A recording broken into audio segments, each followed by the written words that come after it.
Educação e Mercado agora com o professor Nailor Marques Júnior, que está com a gente todas as semanas.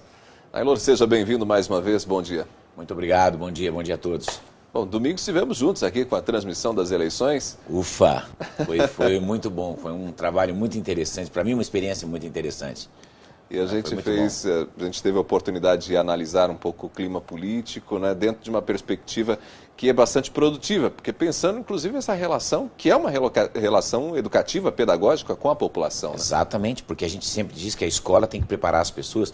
Agora nós estamos numa discussão que a gente já fez aqui outras vezes, né, de escola com partido ou sem partido, né, que eu volto a dizer de novo, que eu entrei no blog para ver o que é o estudo, e continuo não entendendo o que querem dizer efetivamente, porque dos dois lados tem gente falando coisas estranhas, mas de qualquer maneira a escola tem que permitir discussões políticas, não partidárias, mas políticas. Né? As pessoas têm que saber, e basta ver que a gente viu que o volume de abstenções foi enorme e houve um fenômeno muito interessante. Jovens de 16 a 18 anos que estão inscritos para votar, que foram às ruas, né, pedir mudanças democráticas, não foram votar. Então a pergunta é, jovem, você estava na rua reivindicando o quê? O que você estava reivindicando? Você queria uma mudança, e a hora que vem a eleição e diz, agora é hora de você mudar, ou é hora de dizer o que você quer, não é? De dizer que candidato você quer que te represente, você não vai. Não é? É uma coisa muito estranha. A gente viu toda a movimentação das mulheres, a gente comentou isso, não é? Na escola se discute tanto, nunca se discutiu tanto sobre gênero em escola, e a Câmara de Vereadores de Maringá não elegeu nenhuma mulher. Não é? E vejam, o tempo todo a gente está vendo os professores dizendo sobre a discussão de gênero na escola. Então, e a necessidade de fazer isso. Né? Então o que acontece? Há essa necessidade, mas veja que no momento político isso não se refletiu. Então a ligação entre escola, política e mercado de trabalho, porque esses jovens vão trabalhar. Ora, esse político, qualquer que seja o prefeito aqui, ou qualquer que seja o prefeito de qualquer lugar, ele tem, uma das metas dele é criar situações na cidade para que esse jovem tenha onde trabalhar. O tempo todo tem jovem entrando no mercado de trabalho. Agora, que jovem que vai para o mercado de trabalho? É a escola que vai dizer. Agora, que mercado de trabalho? É o poder público e as empresas, e a condição que for dada para as empresas para criar esses empregos. Então, isso é uma simbiose total. A ligação é muito forte entre uma e outra. Ainda que muita gente não veja a ligação é total. Por isso é importante pensar numa escola que discuta política. Eu acredito que sim. O problema é que as pessoas confundem, igual religião. As pessoas confundem ensino religioso com ensino de uma religião. E quero deixar claro que isso vale quando você tem uma escola confessional, por exemplo, você matricula seu filho numa escola adventista, você matricula seu filho numa escola católica. Óbvio que as pessoas vão discutir, a escola é confessional, a escola já se diz católica. E isso, digamos, o pai tem muito claramente. Claramente. Não pode reclamar depois. Não pode reclamar. Agora, se eu matriculo meu filho numa escola pública e eu tenho ensino religioso, eu não posso dar o ensino religioso da professora de religião. Ora, ela não foi paga para isso. Um Estado que é laico não pagou uma professora para dar ensino religioso, para ensinar a religião dela. Ora, nós respeitamos a sua religião, mas não é isso que o aluno quer. Tem que respeitar a pluralidade. Isso vale para a questão política. E vale para a questão política também. Quando se diz, vamos estudar, vamos discutir política na escola, não é o partido do professor. Não é? Então eu tenho um professor de esquerda, e ele vai lá e vai dizer um monte de coisa que interessa para ele. Eu tenho um professor de direita, ele vai dizer um monte de coisa. Ainda que eu quero dizer uma coisa que todo mundo odeia que eu diga, mas vou dizer de novo. Eu não acredito em direita e esquerda. Isso para mim é mão para virar o carro. Entende? Não, vira direita, vira esquerda. Porque eu simplesmente não consigo entender o que as pessoas dizem também. Não é? Muita gente diz assim para mim, você fica se fazendo de besta quando você fala isso na televisão. Eu não estou me fazendo de besta, eu não entendo mesmo. Porque eu vejo o comportamento de alguém que se diz de esquerda. O discurso e vejo a prática, alguma coisa não combina. E vejo alguém que se diz de direita e vejo a prática, e isso não combina. Então, sinceridade, não consigo entender. E por que a gente não entende? Porque a gente viu nas eleições agora, 35 partidos políticos, 35 partidos tem o Brasil. E mais 35 partidos pedindo registro. É um absurdo. É um absurdo. Não é? A Alemanha preocupada que agora tem 8 partidos, o cara não sabe o que fazer porque tem 8 partidos na Alemanha, e nós aqui com a possibilidade de ter 70. Quer dizer, isso não são partidos políticos, são agremiações. Então a gente sabe que tem uma série de coisas que tem que ser discutidas. Isso é que precisa ser discutido na escola. E a escola, nesse sentido, ela é importante também para esclarecer e formar uma sociedade, um grupo de pessoas, quer dizer, que tenha a compreensão plena do que está acontecendo, inclusive na política. Exatamente isso. A gente discutiu... Por isso não dá para pensar uma escola sem partido. É sem partido político. Sem partido político, claro. Mas não sem política. Mas com discussão política, porque não existe mundo sem política. Né? Não adianta eu dizer, né? A gente viu, por exemplo, o prefeito de São Paulo, eleito de São Paulo, dizendo, eu não sou político, eu não sou político. Se não fosse político, não seria candidato. Ué, como eu não sou político? Não é?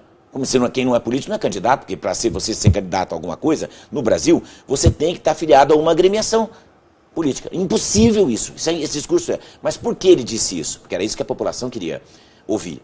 Quer dizer, ele não foi político ontem, eleito é político agora. Está aí agora.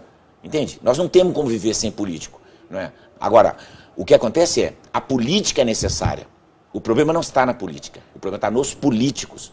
Eles é que são problemáticos. Então, por isso que existe eleição. Para que a gente possa limando essas pessoas. Por isso é necessário que as pessoas apareçam para votar. Por isso acho importante, de novo, já quero fazer um link aqui, esta reforma do ensino. Que a gente conversou um pouco na semana passada e certamente a gente vai continuar papeando sobre isso. E qual foi a grande vantagem que eu vi nessa proposta de modificação? Tá, eu respeito as pessoas que dizem, por medida provisória, não. Mas também queria dizer às pessoas o seguinte, não fosse a medida, ninguém ia estar discutindo isso. Isso aqui é o Brasil. Né? Aqui quando não vai na faca, não vai. O fato é, a segunda metade do ensino médio pode ser optativa. E outra coisa, volta com muita força o ensino técnico. E aí eu queria elencar uma coisa que talvez as pessoas do Brasil ainda não saibam. Nós perdemos muitas oportunidades de ter prêmios Nobel. O Brasil já deveria ter tido um prêmio Nobel. E agora, hoje, foi escolhido o prêmio Nobel de Física. E um brasileiro, Celso Grebógia, aqui de Curitiba, um físico muito importante, estava concorrendo a essa vaga. Poderia ter ganho. Não ganhou. Nós tivemos na boca muitas vezes. O Brasil merecia vários Nobel, não um só. Nós já perdemos com o César Lattes, a gente perdeu com o Oswaldo Cruz, a gente perdeu com o Carlos Chagas, a gente perdeu com o Carlos Drummond de Andrade, a gente perdeu com o João Cabral de Melo Neto. Todos esses estiveram na boca de receber. E agora o Grebógia. Então nós merecíamos mesmo 6 Nobels, não um. Não é? E vejam quantos de ciência. Mas o que me chamou a atenção foi o que o Grebógia disse. Ele disse, o que marcou minha vida foi do 6º e 9º ano. Aulas muito boas de exatas, nós conversamos sobre isso, a importância de exatas, e no 2º grau eu ter tido chance de fazer uma boa escola técnica, e a mudança está propondo a possibilidade de escolher escola técnica. Então eu acho que a gente está no caminho, e não sou eu que estou falando, é um homem que teve na boca de ganhar o prêmio Nobel. Então isso é muito importante, saiu da boca dele, ninguém perguntou, ele disse espontaneamente.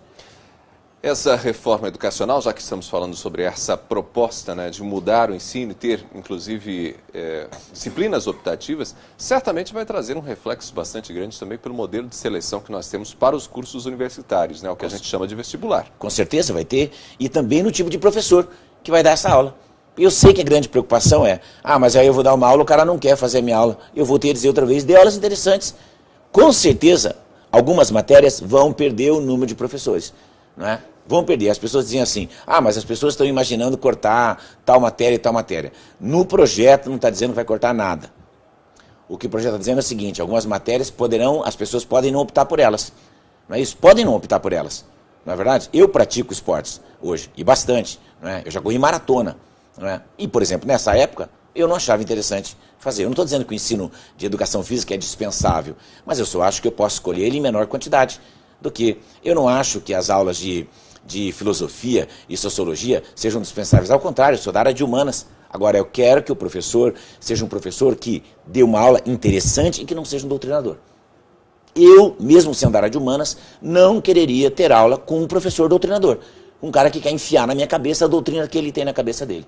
Né? Eu quero aprender, por isso eu disse da outra vez, eu não acho lógico, sano, que alguém vá dê preferência ao estudo da África em detrimento da Grécia e eu não tenho nada contra. Primeiro que a África não é um país. Odeio quando as pessoas falam isso.